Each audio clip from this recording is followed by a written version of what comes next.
नमस्कार। जोहार दोस्तों, कैसे हैं आप लोग? आशा करते हैं आप सभी अच्छे होंगे, मस्त होंगे, पढ़ाई कर रहे हैं। तो अभी के सेशन में, आज के सेशन में लोग क्या करेंगे?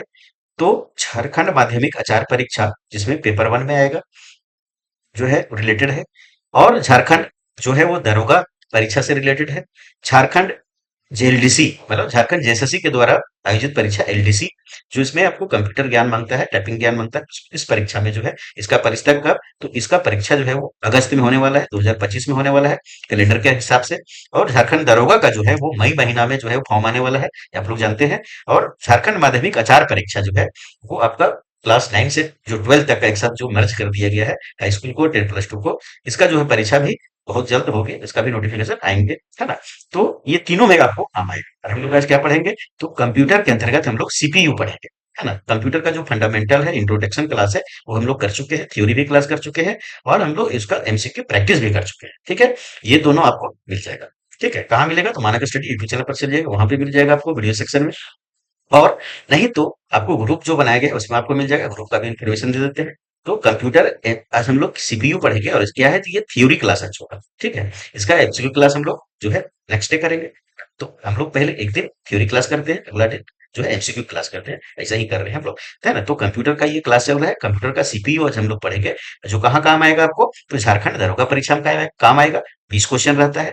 झारखंड जेएसएससी द्वारा आयोजित परीक्षा एलडीसी में काम आएगा, जो इसका परीक्षा अगस्त 2025 में निर्धारित है ना। इसमें टोटल 50 क्वेश्चन होता है एलडीसी में, ध्यान रखिएगा। और झारखंड माध्यमिक आचार्य परीक्षा में जो है कम से कम मिनिमम जो है वो आपका 20 प्रश्न रहेगा, है ना। मिनिमम कम से कम जो है वो आपका 20 प्रश्न रहेगा, और मैक्सिमम कहिएगा तो 30 प्रश्न रहेगा, ठीक है। तो ये तीनों के लिए जो है अति महत्वपूर्ण है। इसके अलावा भी अब जितना तरह का परीक्षा लिखते हैं जिसमें से कंप्यूटर से प्रश्न आता है, वहां भी अति महत्वपूर्ण ये टॉपिक आपका हो जाएगा, ठीक है। चलिए हम लोग थोड़ा सा यहाँ जानकारी लेते हैं कि मानक स्टडी यूट्यूब चैनल के द्वारा जो है वो 3-4 तरह का व्हाट्सएप ग्रुप बनाया गया है।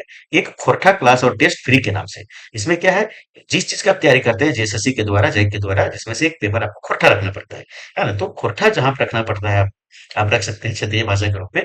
वहां कंप्लीट खोरठा आपको यहाँ पे इस चैनल पे आपको फ्री क्लास होगा। फ्री का आपका theory class, MCQ class, practice session सब कुछ फ्री है।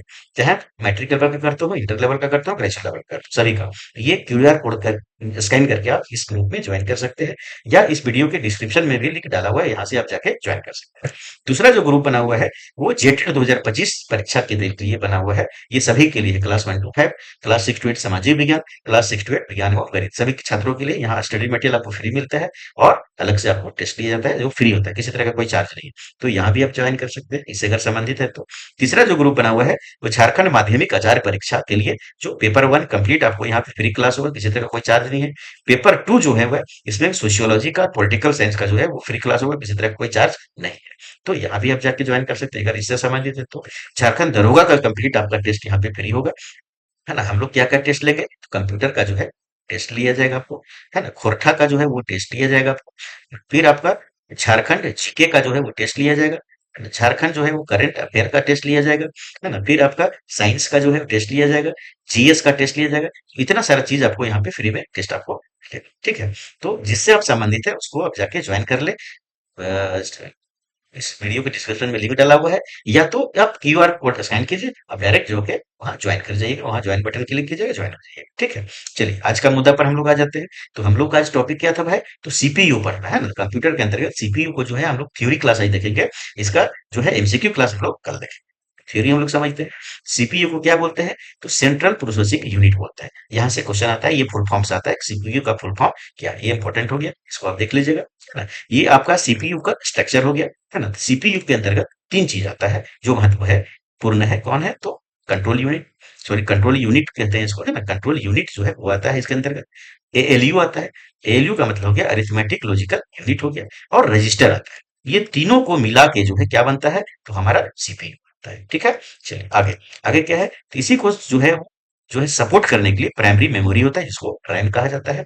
और सेकेंडरी मेमोरी जिसको आप हार्ड डिस्क कहते हैं, आपका एसएसडी कहते हैं, तो इसको सपोर्ट करने के लिए, ठीक है। आगे। सीपीयू शब्द का अर्थ क्या है? तो सेंट्रल प्रोसेसिंग यूनिट होता है। अभी हम लोग देख लिए थे, है ना। देखिए ये कितना परीक्षा में पूछा गया, है ना। तो आपकी परीक्षा में पूछा जाने के चांस है, ठीक है। तो सीपीयू जो है वो कंप्यूटर सिस्टम का मुख्य भाग होता है ना। और कंप्यूटर सिस्टम का ब्रेन भी इसको कहते हैं, सीपीयू, है ना। फिर है सीपीयू को कंप्यूटर का मस्तिष्क या इलेक्ट्रॉनिक मस्तिष्क या माइक्रोचिप के रूप में भी जाना जाता है। तो कंप्यूटर का मस्तिष्क किसको बोलते हैं? सीपीयू को बोलते हैं। इलेक्ट्रॉनिक मस्तिष्क किसको बोलते हैं? ये शब्द आपको हेरफेर कर देगा, तो आपको परेशान नहीं होना है, यहाँ हर तरह का शब्द दिया हुआ है ना? तो इलेक्ट्रॉनिक मस्तिष्क किसको बोलते हैं कंप्यूटर का? सीपीयू को बोलते हैं। माइक्रोचिप किसको बोलते हैं? तो सीपीयू। तो ध्यान रखिएगा, है ना, के रूप में भी जाना जाता है। देखिए इतना तरह का क्वेश्चन, इतना तरह का परीक्षा में क्वेश्चन आया होता है। ठीक है, आगे। सीपीयू एक पर्सनल कंप्यूटर के में कंप्यूटिंग कैलकुलेशन और प्रोसेसिंग करता है ना? तो यहां से देखिएगा सीपीयू का काम क्या होगा? तो कैलकुलेशन करना और प्रोसेसिंग करना। समझ गए बात को? आगे। माइक्रो प्रोसेसर एक सिंगल चिप आधारित डिवाइस है जो अपने आप में एक पूर्ण प्रोसेसर है और अंकगणितीय और तार्किक संचालन करने में सक्षम है ना? तो माइक्रो प्रोसेसर जो है क्या है? एक सिंगल चिप पर आधारित डिवाइस है ना? ये क्या है? तो डिवाइस है ना? और अपने आप में क्या है? एक पूर्ण प्रोसेसर है और इसमें अंकगणितीय और तार्किक संचालन प्रोसेस किए जाते हैं। ठीक है, आगे। प्राथमिक मेमोरी में सीपीयू द्वारा वर्तमान में निष्पादित प्रोग्राम या डेटा शामिल है ना? तो प्राथमिक मेमोरी में क्या होता है? सीपीयू द्वारा जो वर्तमान में निष्पादित या प्रोसेस जो प्रोग्राम कर रहा है डेटा को, कहाँ शामिल होता है? तो प्राइमरी मेमोरी शामिल होता है। सीपीयू की गति को हर्ट्ज में या मेगा हर्ट्ज में या फ्लॉप में मापा जाता है ना? तो यहाँ से क्वेश्चन आपका बनता है, इसको एकदम वेरी वेरी इंपॉर्टेंट है। यहाँ से क्वेश्चन बनता है ना कि सीपीयू का जो गति है, जो स्पीड है, किस में मापते हैं? तो हर्ट्ज में मापते हैं, मेगाहर्ट्ज में मापते हैं। ध्यान रखिए, हम जो जो बोल करते रहे महत्वपूर्ण है, क्वेश्चन यहाँ से बनेगा आपका, है ना? या फ्लॉप्स में मापते हैं। ठीक है, समझ गया? चलिए आगे। स्टोरेज पैड या कैश मेमोरी दोनों सीपीयू मेमोरी का में शामिल होता है। तो सीपीयू मेमोरी में कौन क्या शामिल होता है? तो स्क्रैच पैड और कैश मेमोरी। ध्यान रखिएगा, है ना? यहाँ से क्वेश्चन बनता है।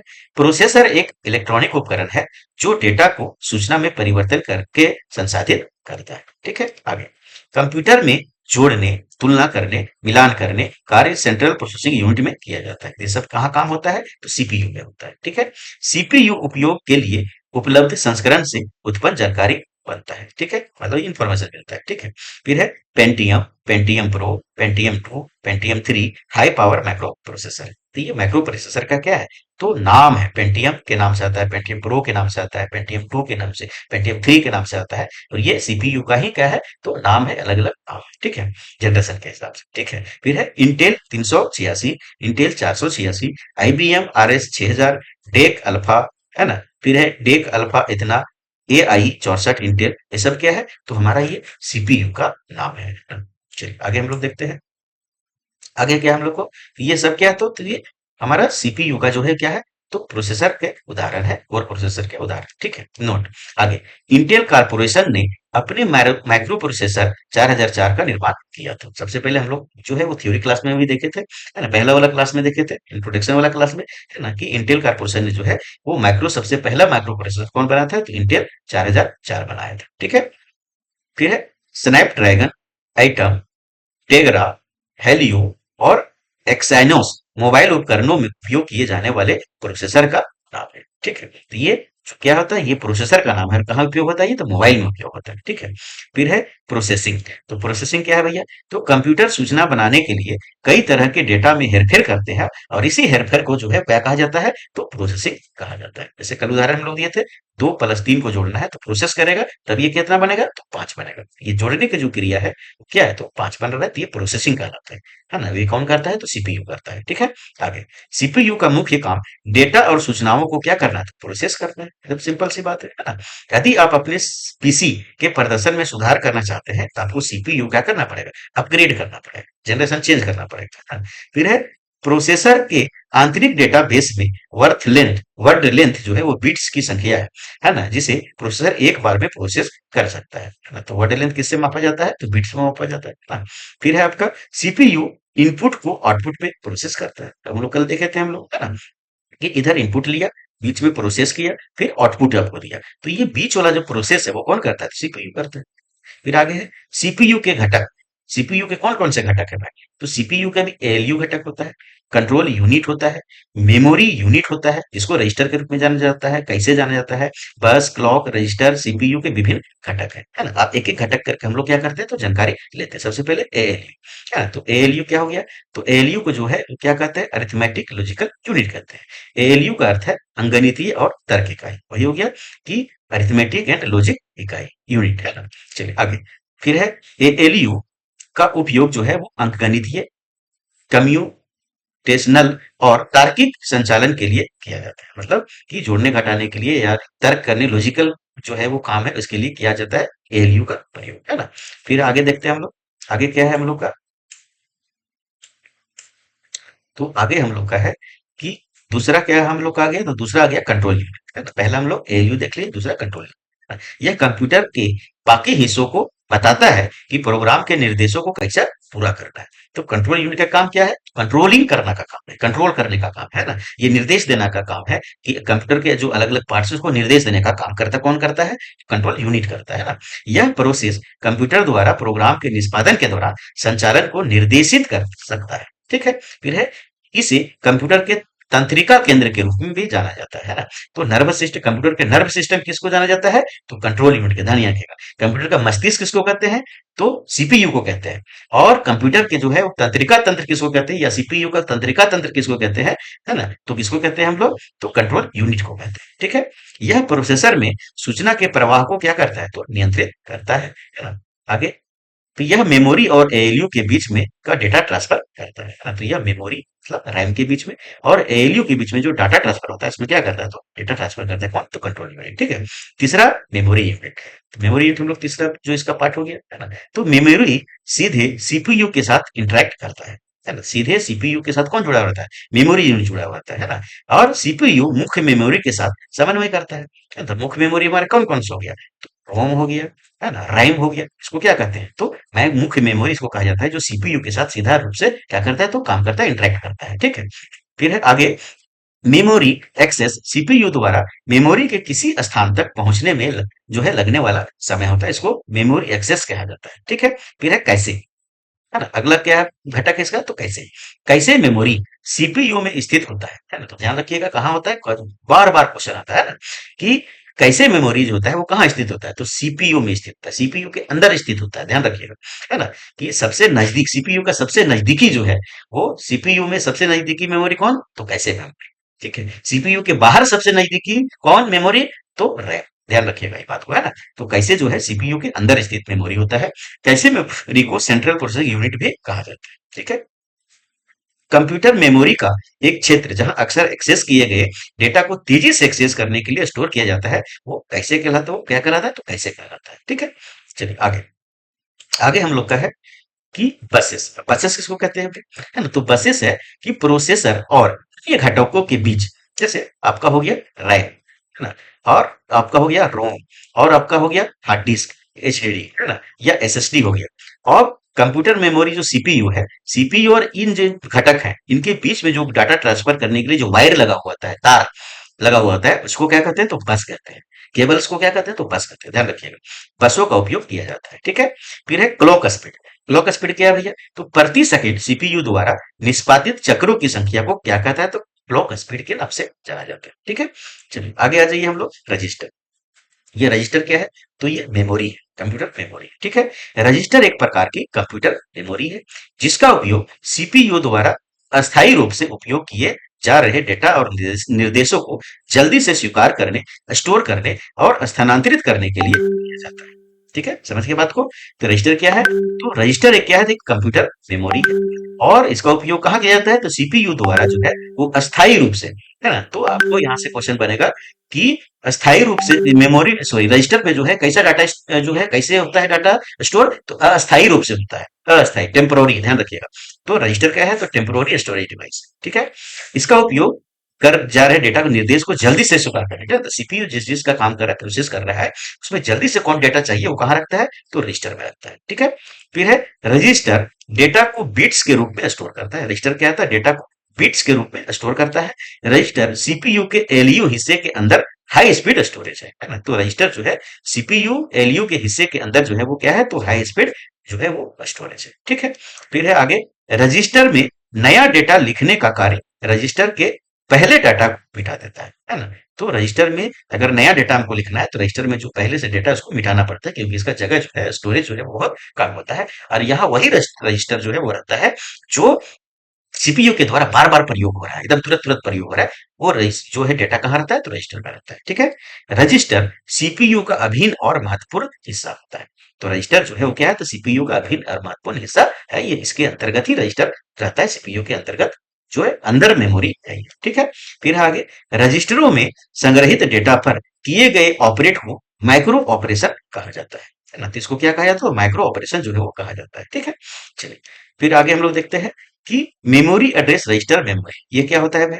तो एड्रेस रजिस्टर में सक्रिय मेमोरी लोकेशन का पता होता है। यह कंप्यूटर की सेंट्रल प्रोसेसिंग यूनिट मतलब सीपीयू का एक हिस्सा है। मेमोरी एड्रेस रजिस्टर का उपयोग मेमोरी यूनिट में ट्रांसफर किए गए एड्रेस को हैंडल करने के लिए किया जाता है, ठीक है। आगे है निर्देश रजिस्टर, ये रजिस्टर का प्रकार है, ठीक है। दूसरा क्या है, तो निर्देश रजिस्टर है ना।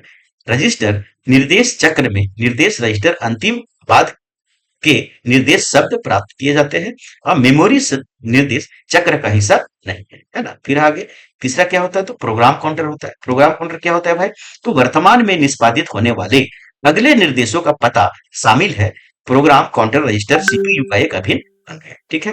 फिर है मेमोरी बफर रजिस्टर, ये क्या होता है, तो यह किसी एप्लीकेशन या कंप्यूटर सिस्टम के बीच स्थानांतरित होने वाले डेटा को संग्रहित करता है। तो यह क्या करता है, मेमोरी बफर क्या होता है, यह किसी एप्लीकेशन या कंप्यूटर सिस्टम के बीच में स्थानांतरित होने वाला जो डेटा आता है उसको क्या करता है, ये तो संग्रहित करता है, ठीक है। चलिए आगे देखते हैं हम लोग, है ना। आगे क्या होता है, तो एक्यूमुलेटर रजिस्टर, रजिस्टर का प्रकार है एक्यूमुलेटर रजिस्टर। एक्यूमुलेटर रजिस्टर में क्या होता है, तो एक्यूमुलेटर सीपीयू ये क्या रजिस्टर में सीपीयू का एक अभिन्न अंग है। सबसे पहले सीपीयू का ये भाग है, ठीक है। इसका उपयोग जो है वो कंप्यूटर की अंकगणितीय और तर्क इकाई द्वारा उत्पादित जानकारी या परिणामों को संग्रहित करने के लिए किया जाता है ना। तो यहाँ हम 2+3 को जोड़ रहे हैं, इक्वल टू हमारा क्या आ रहा है, तो 5 आ रहा है। तो ये 5 को स्टोर कहाँ करता है, एक्यूमुलेटर रजिस्टर में करता है। तो अंकगणितीय और तर्क इकाई द्वारा उत्पादित जानकारी या परिणामों को संग्रहित करता है। तो ये 5 हमको कहाँ रजिस्टर किया तत्काल, तो आपका एक्यूमुलेटर रजिस्टर में किया, ठीक है। फिर स्टैक पॉइंटर, स्टैक पॉइंटर क्या होता है, तो अंतिम प्रोग्राम अनुरोध पता संग्रहित करता है। सबसे अंतिम में दिया गया जो अनुरोध है ना, जो रिक्वेस्ट है ना, वो क्या करता है, तो ये स्टैक पॉइंटर जो है वो क्या करता है, तो स्टोर करता है, ठीक है।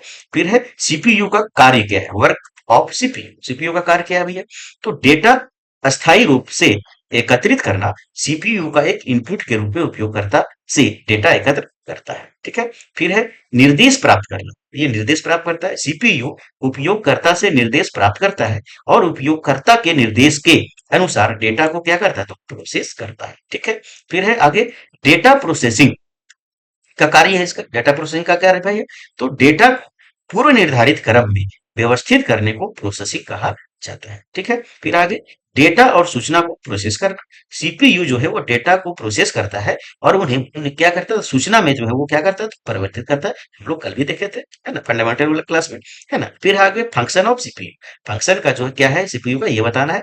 डेटा को पढ़ना इसका मुख्य कार्य है। डेटा की व्याख्या करना इसका काम है।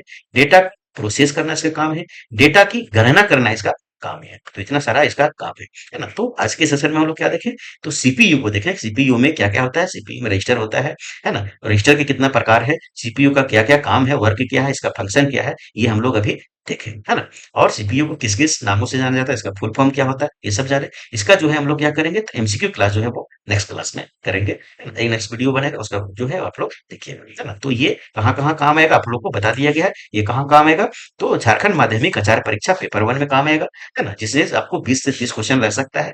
झारखंड दरोगा में 20 क्वेश्चन रहता है।